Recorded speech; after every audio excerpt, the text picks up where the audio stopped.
Hello. How are you? How are you doing? In this video, we're going to see how we can calculate a personal budget. It's worth mentioning that I'm not going to focus so much on the theoretical part. Instead, I'm going to focus on the practical part. That's why I already put the Excel file here for you, so you can see how I'm entering the formulas. Obviously, I'll mention any theoretical aspects that I need, but I insist, I won't be emphasizing the theoretical parts so much, but rather the practical ones. All right. So let's start by first saying what a personal budget is, because I know many people are new to this.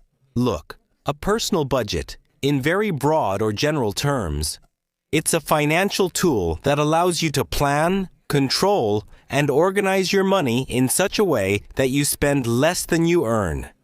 To begin with, it seems logical here, right? That you should always spend less than you earn.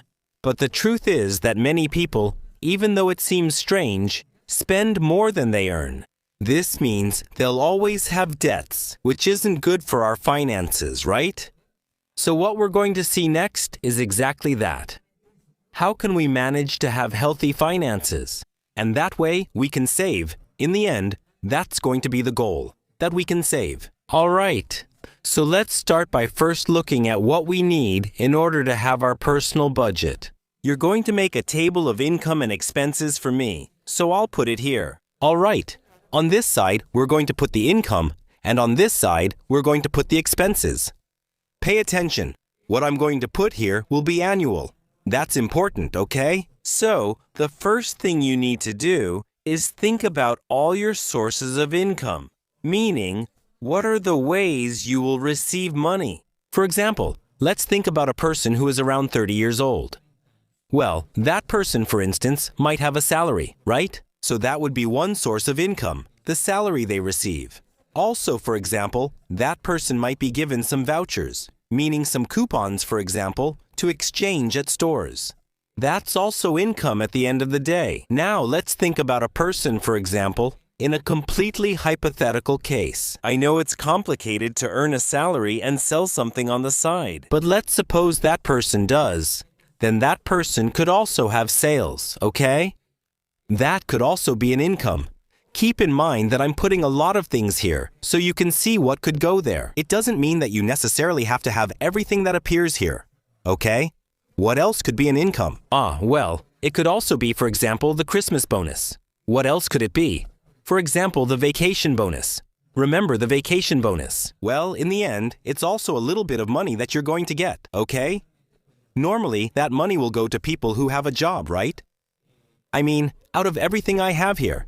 For example, the sales one would be the only thing that's a little unusual, because sales are usually for an entrepreneurial person. But imagine someone has all this, okay? All of that is still income. Now, what other types of income could there be? For example, it could also be income from a scholarship. Maybe someone has a scholarship. Well, that's also income. What else? Let's see.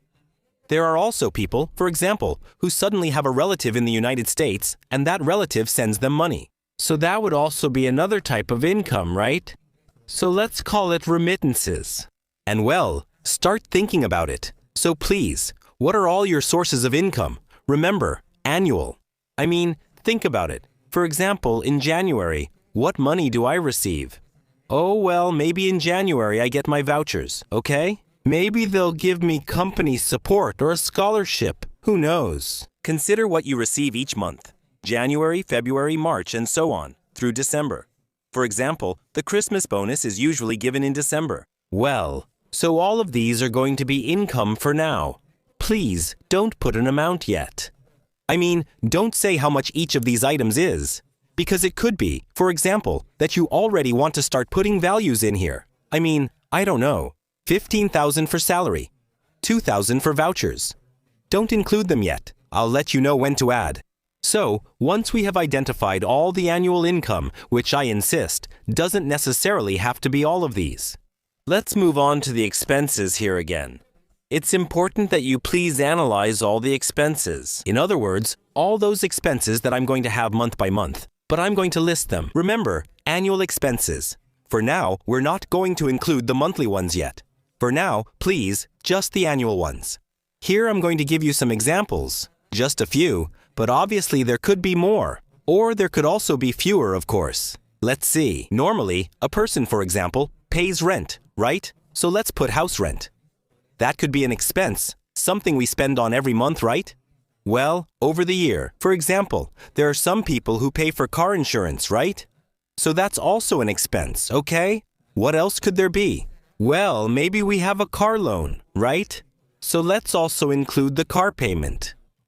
Obviously, this car insurance is paid once a year, but I'll tell you in a moment how we're going to handle it. Okay, what else? Well, every month we also have to eat, right? So we also need to consider that as an expense. What else? For example, what else do we spend on? For instance, on Netflix, home box office, Amazon, and those kinds of things. So I'm going to put digital platforms here. For example, it could be a tuition fee. It could also be, maybe, someone who goes to have a coffee every morning. So imagine that person, who every morning before going to work has to stop by for their Starbucks coffee. So, does that person also have to consider this expense? Or maybe they like to go, for example, in the car listening to music. So, do they also have to pay for Spotify, for example, right? And maybe there's also someone who has pets. In the case of pets, even if you say they're not an expense, they're not expenditures, well, they actually are. Why is that? You have to pay for pet food every month to have pets, right? For example, since I have cats, I have to pay for their food, litter, and sometimes replace broken food or water trays. And all of that has to be taken into consideration. At the end of the day, these are expenses I have to make month after month. Remember, here we're listing everything we can remember spending throughout the year. Here, it's about the whole year. What else could it be?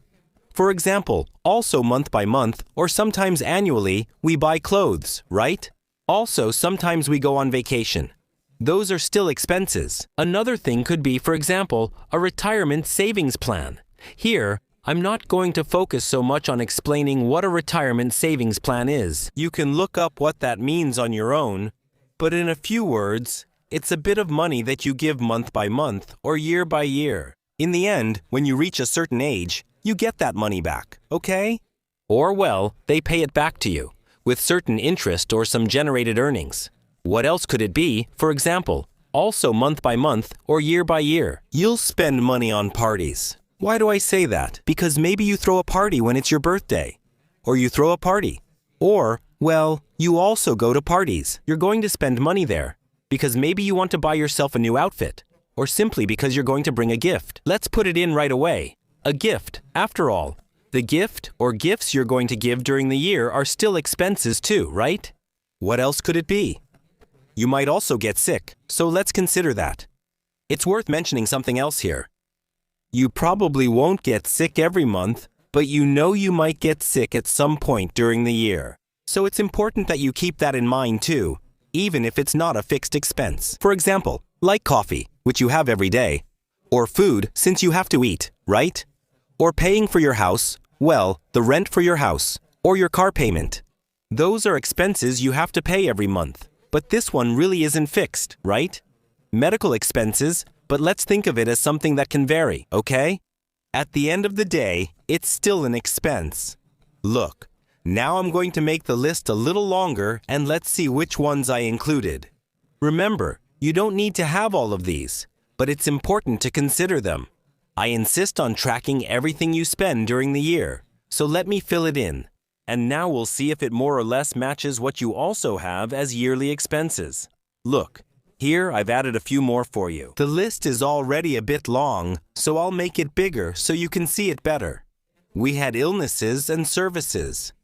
Ah, that's what I mean. Expenses like water, electricity, and gas. Okay. Also, we spend on internet and cleaning supplies. I mean, for example, items to clean the house, the bathroom, or yourself. Right, soap, shampoo, etc. We also have expenses for home maintenance. Here, I mean that maybe we already need to paint the apartment or the house a little bit. Maybe we also need to buy a piece of furniture later. Or we need a new stove, a new dryer, things like that too. Maybe month by month. Well, we have to spend, money on gas. Or if we don't have a car, then on public transportation. Or suddenly, If we don't work in the same city where we live, then we have to pay tolls. We also have to buy books, training courses, and we also have to go out from time to time. For example, to the movies, to the park, and things like that. In the end, these will also count as expenses. Another important thing that is usually not included in expenses, but is important. For example, expenses like getting a haircut. For instance, I get my hair cut every 8 or 10 days. And well, I don't dye it. But there are people who do dye their hair, right? So it's also important to write this down. Or rather, it's necessary to include it in your expenses. What else? Other things could be, for example, gym expenses or taxes. This one here, well, yes, it does count, right? It's just that many times, well, it's already considered directly as a deduction. Here, some people report their salary after taxes, meaning only what they actually get. In this case, I'm going to put it on this side. Well, I'll just leave it here as an example, but I insist, you can have more things here, or you can also remove some of these. Maybe someone says, I don't drink coffee or use Spotify, so they should remove those. Once you have clearly identified your income and expenses, you are going to do the following. I want you to see that I copied all of this here. But now I added a new column that says amount. And right here, I'm going to be entering the amounts here. I'm going to modify this a little bit. I'm going to remove some of these, just as an example.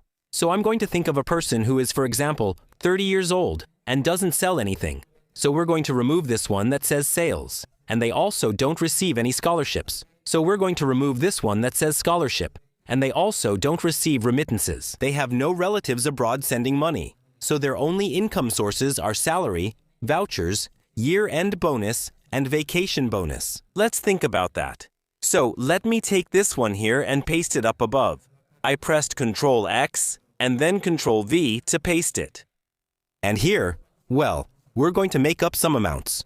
Right now, we're going to put in some as an example. Now let's think about the person. The person I'm talking about. Well, he's going to rent a house. He's also going to pay for car insurance. He owns a car. And he's also going to pay for the car month by month. He also has to pay for food. Let's also think that he has, for example, Netflix and home box office. He doesn't pay tuition. Let's think about that. Let's assume he does. He does drink coffee. He loves coffee. He pays for it. Spotify. He doesn't have any clothing pets? Well, let's leave it in, because he has to buy clothes at least once a year. So let's leave that too. Let's leave vacations. Let's leave the gold retirement plan. We include parties, gifts, illnesses, services, internet, cleaning supplies, home maintenance, electronic furniture, gas, public transportation. No. Since we agreed he doesn't have a car with tolls, let's remove that. He also no longer buys books or pays for training, so let's keep it that way. Entertainment outings. Yes. Haircuts too. Gym and taxes. Well, let's leave everything. Well, I'll remove the taxes one, because let's assume they're already deducting it directly here. I mean, from his income, they're already paying it, so he only gets what's left. Sorry, after paying taxes here, what I'm doing is just pasting the ones I have left, so it doesn't look so out of sync. So, what's next? Once you've clearly seen your income and expenses, it's time to start entering the amounts. But be careful. In this case, I'm going to put monthly income and expenses here. Let's create a salary for the 30-year-old. Say they earn 25,000 pesos per month. Remember, this is monthly. Now for vouchers, let's say they get a voucher of 1,500 pesos a month. So let's put that in. Then for the Christmas bonus, remember, this is important. They only get it once a year. That's very important. Normally, the Christmas bonus would be equivalent to what they earn in a 2-week period, okay? For example, if someone earns 20,000 a month, their Christmas bonus would be about 10,000. That's roughly how it's calculated in this case. Let's say they'll get a $12,500 Christmas bonus, which is half their salary, right? I mean, it's like 2 weeks' work, but I won't put 12,500 here directly. Why not? Because remember, this is monthly. So, if I wanted to put the correct value here, I have to divide this amount by 12, right? For this, I'm going to erase it and then enter it correctly. Look, we enter an equal sign and we're going to put 12,500, then we divide it by 12 and hit enter. This is the average monthly amount received as a Christmas bonus, okay? Let's leave it as is. For vacation bonus, we'll enter any value. Sorry, I'll add an equal sign. We enter a value, say 10,000, and divide it by 12. So, 10,000 divided by 12, that's it. They'd get about 833 pesos per month on average from that vacation bonus, right? All right, so now we have all the amounts, or, well, yes, all the amounts of their income. Now what we're going to do next is scroll down a little and write total with 2 dots. And also, this part here can be put in bold. And on this side, we're going to enter a little formula. Look, we're going to type the equal sign and then write the word sum. Just like that, sum. We open parentheses and select all the amounts. That's it.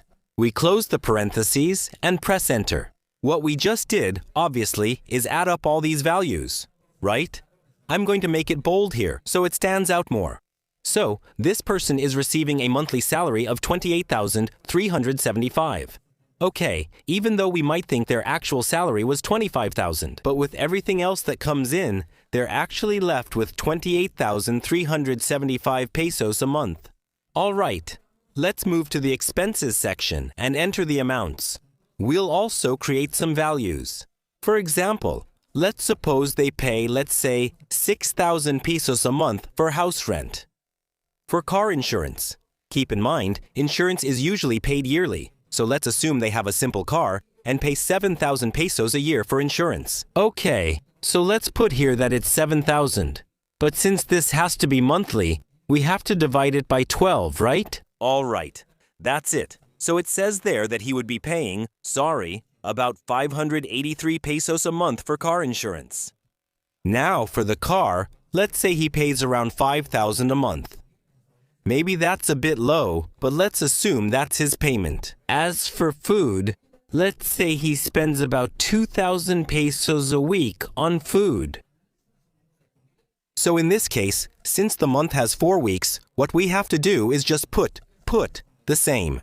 We put what is spent in a week, which is 2,000, and we're going to multiply that by the number of weeks in the month, which in this case is 4, right? So we put 2,000 times 4, which means that in the month, 8,000 pesos will be spent on food. Now, for digital platforms, we said you had Netflix and Homebox Office, right? So let's say you spend about 300 pesos a month on both platforms. Now, coffee, I left this here because it's important for you to see how we'll calculate it. Let's say he goes to Starbucks. Okay, and buys a coffee every morning. He goes to work from Monday to Friday, so that's 5 days a week. So he has 5 coffees weekly. So in 4 weeks, that adds up to 20 coffees, right? So, what would we have to do? Well, let's put the price of the coffee. Let's say it costs 78 pesos. We're going to multiply it by the number of coffees you have in a month. So let's say it's 2. That's 5 days a week times 4 weeks, right? So that's 20 coffees in total, right? We hit execute, and it's already telling me how much is spent just on coffee per month. Spotify. Let's put 120 pesos a month for clothing. Now, usually people don't buy clothes every single month, right? It's very variable. But let's estimate and assume this person will spend about 5,000 pesos a year on clothing. So we put 5,000 and we're going to divide it by 12. Okay? That way, that's the average per month. It's important to mention something here. Remember, this has to be done monthly, but we have to do it before it happens, not after. That is, we have to do it in advance as a plan, okay? We shouldn't do it after it's already happened. In other words, it's not about recording everything I spent, okay? No. When we're going to make a plan like this, what we really have to do is prepare it, because it's a budget for the coming month. Okay, that's what we have to do, and we have to stick to that budget as much as possible. That's why it's important to do it right. Okay, because if I say, oh, I have a budget of 1,560 pesos for coffee, but it turns out that time I bought coffee for some other people. Or maybe, I don't know. That day, I said I was really sleepy and bought 2 coffees, which put me over budget. That's why having a budget is important. We can't go over it. Okay. And it's also important for us to have a budget, because obviously our expenses have to be less than our income, right? Let's see how it looks for us. So far it's good. Let's continue. But vacations are complicated now because they're pretty expensive, right? Let's do the same. And let's assume that you'll spend 40,000 pesos a year on vacations. So we'll also divide these 40,000 by 12. Retirement savings plan. In this case, let's assume the person is going to save about 2,000 pesos. Okay, so that would be 2,000 pesos a month. All right, we just put the 2,000 here. Let's also put a number for parties. In this case, I'm going to start doing it a little faster and I'll be making up the values. So, let's go. For parties, estimate $400 a month. For gifts, $200. And for illnesses, also $200, even if it's a small amount. For utilities like water, electricity, and gas, let's say you spend 1,000 pesos a month on internet. Let's put 600 a month for supplies. There, I wrote 6,000. Sorry, just 600. Cleaning supplies. Let's say you spend 300 a month on home maintenance, 500 a month on furniture. Let's say on average, 500 a month, the same for appliances. Sorry. For gas, let's put 1,500 a month. That's expensive, right? Going out and entertainment. Let's suppose you only go to the movies about twice a month. So let's say you spend about 2,000 pesos a month on going out and entertainment. I'm talking about when you go to a bar, get coffee, see a movie, and similar activities. Haircut or hair dye. That will depend on how often you get your haircut. Let's set aside 400 pesos a month for that. And 500 pesos a month for the gym. Okay, we've wrapped it up. So now let's see the reality. Let's put the total and see what happens. We hit enter here. Remember, we type equals, write the word sum, open parentheses, and select all these values. Close parentheses, and hit execute. Look, I want you to notice something. This is very important. Here, it's giving me a total. Let me remove the decimals here. I can take them off. Look here, and let's round it. 35,913. These are your monthly expenses, meaning what you spend or plan to spend each month. Remember, you need to do this in advance. See, it doesn't match up. Why? Because this person plans to spend 35,913 pesos a month. But this person is aware that they only earn 28,375 per month. This person is planning to spend more than they earn. That's why it's extremely important for us to have this little table, which will allow us to start noticing where we're spending extra money that might not even be necessary. So, what could we do? Well, once we've seen that in our budget, the numbers just don't add up. The next step is for us to start looking at which items, I could actually reduce. For example, I could say, let's see, I'm living in an area that's very expensive, but I already know that in another neighborhood, the rent is cheaper. So I could move somewhere that charges only 4,000 a month so we can lower it. I also started to see that there's another insurance, which is a bit more basic, but it's cheaper. With that one, they only charge me 400 a month. Well, that's just an average, right? So can we lower it to 400 a month? I want you to see that here it's already changing. Look, we're at 33,730. There's still a ways to go. But let's keep looking at what else we can do so that all of this doesn't end up being so expensive, right? And so now, the income and expenses should at least be equal, right? Well, we continue with the car payment since I can't change it, right? Because I've already made the commitment and I have to keep paying the 5,000 every month. With food, a lot often goes bad for me. Sometimes I buy plenty of meat and end up not eating it. Let's reduce the monthly food expense to 7,000 pesos. Digital platforms. I have 2 platforms, but I don't have much time to watch them, so I'm going to keep just one. So, we're only going to spend 150 a month on coffee. I used to have that habit of stopping for my coffee every morning, But what can I do? Well, then it's better if I just make it at home anyway, since it's not that expensive to make it at home. So I'm going to save on coffee. Therefore, I can bring this down to 0, right? Now I don't have to spend all that anymore and can save the money instead.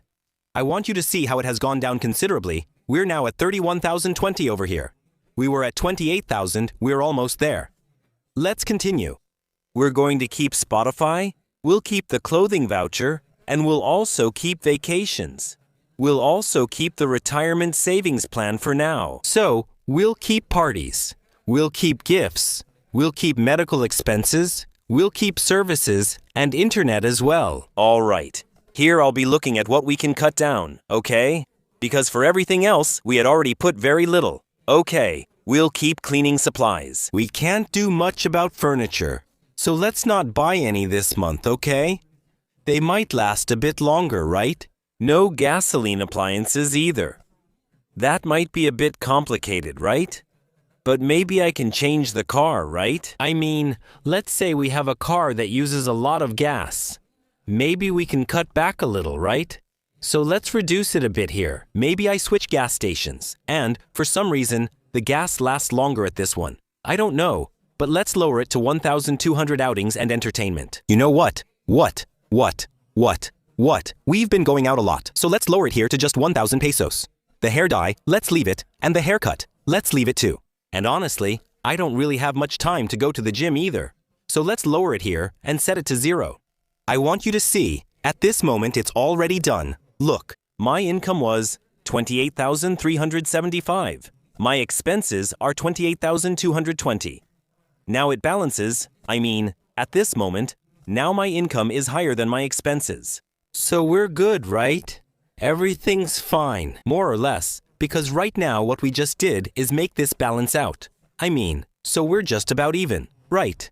But what would happen if, for example, I suddenly spend a little more on something I didn't plan for? That's really the problem, because there are some things I can't control.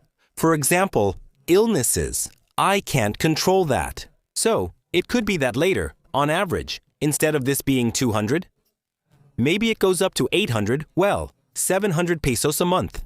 So once again, it doesn't fit for those reasons. What's important for us to have healthy finances is that we have a slightly wider margin.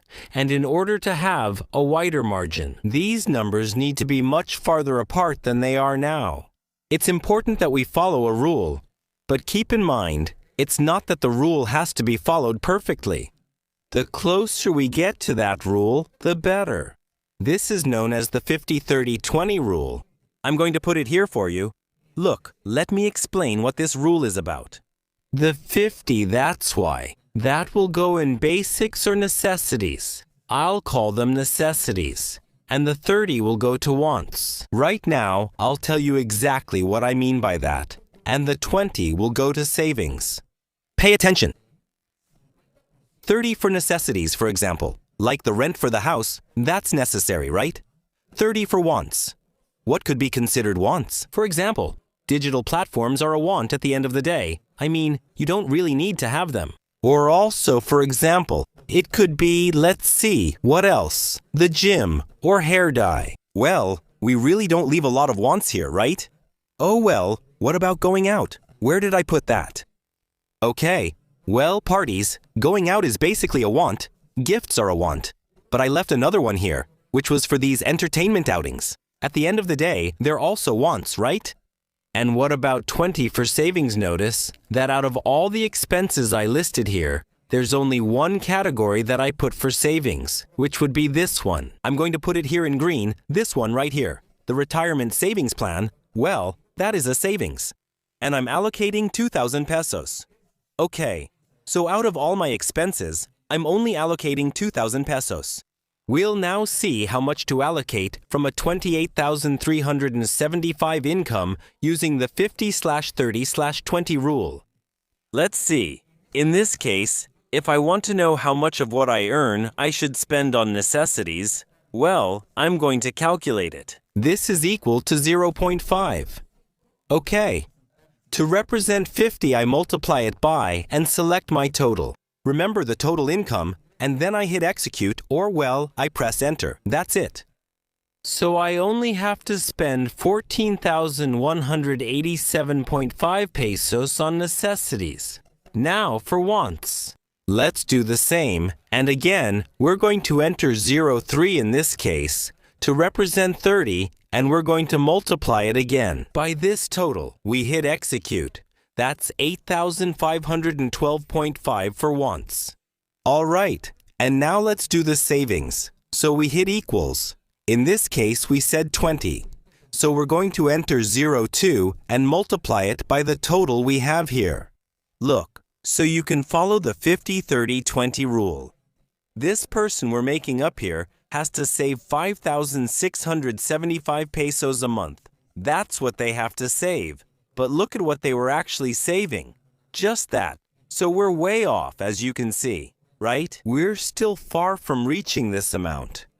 So, this person, even though it looks like they're just barely making it, honestly, their finances aren't really that healthy, right? Because they're nowhere near following the 50-30-20 rule. Well, let me add a little frame here too, so it looks a bit nicer. And I'm going to leave this one selected here, because I'm going to keep talking a bit more about savings.